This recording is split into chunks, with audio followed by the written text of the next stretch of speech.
Okay, everybody come back into class now. Get in your seat and get your pencils and your notebooks, and everybody settle down. Come on, all you students of history, you students of the law, settle down.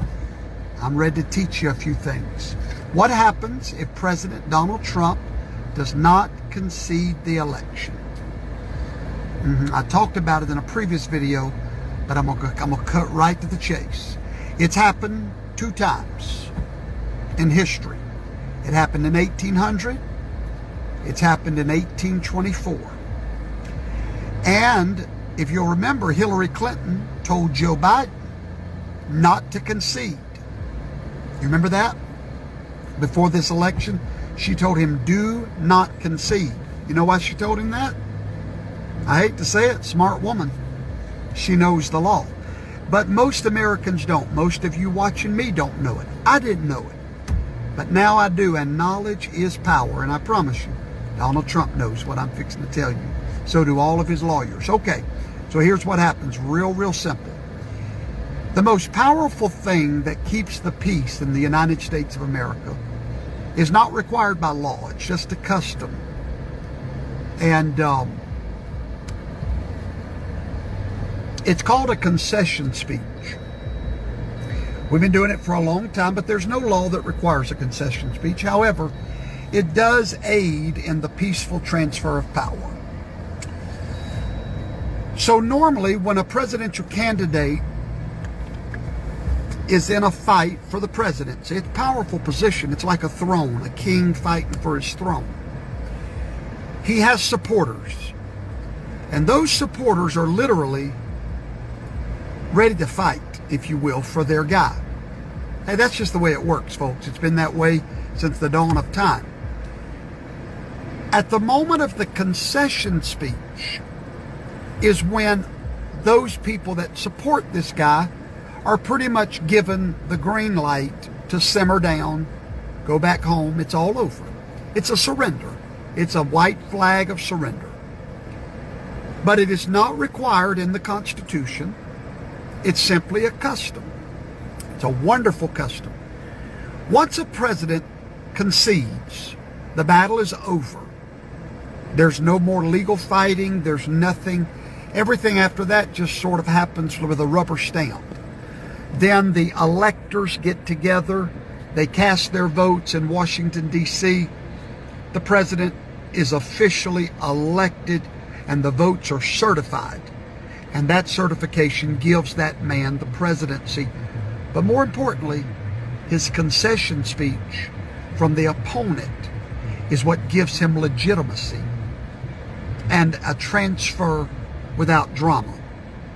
But 2 times in our history, presidents did not concede the election. Why? Well, not because they were trying to be rambunctious, but just like Al Gore, they knew that something was off, and they were not ready to give up a fight with a margin less than 1% in all the battleground states.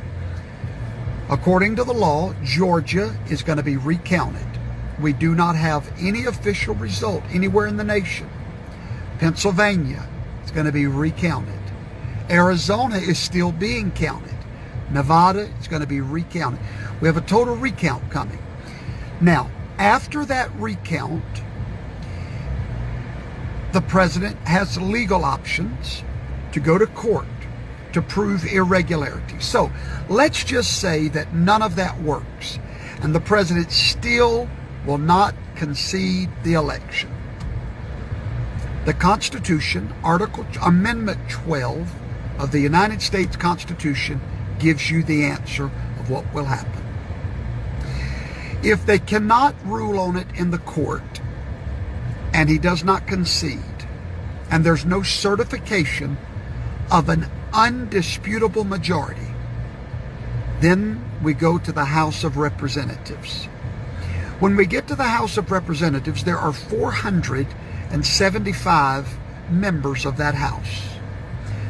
The election is null and void at that point. It's like it never happened. The numbers do not matter any longer. This has happened twice in history. I got a feeling it's fixing to happen again.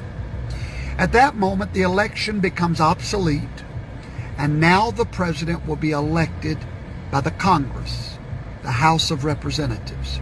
Now, immediately, that strikes fear in the heart of a conservative, because guess who controls the House? The Democrats. But not so fast. The Constitution goes on to say in that article that each state in the Congress gets one vote, not each representative. Each state gets one vote for the president.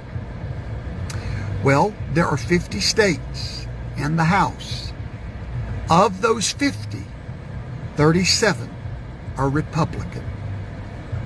At that moment, a Republican Congress will officially, constitutionally vote in the next president. Why do you think Donald Trump has not conceded? He knows these things that I'm telling you. He understands that there was illegitimate votes cast. He understands that votes are still going on. Now, he may get tired of the fight. I don't know. I don't think he is, though. But he does have a constitutional remedy to his dilemma.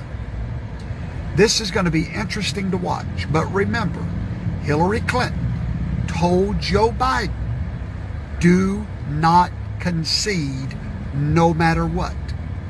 Now, why did she tell him that? Because she knows what I'm telling you. And so, Joe Biden has won a few battleground states with less than 1%. Those are automatic recounts. We will not have a winner till we have a certification. If we can't get a certification that's not contested in the courts, it will go to the House of Representatives just before Inauguration Day. Now, you might know why the Panther is getting real quiet in the background, waiting for the attack. I'm not saying that's how it's going to go, but the Constitution foresaw this. The Constitution made a way for an illegitimate election to be overturned in the House of Representatives. So class is dismissed, and now you know the truth.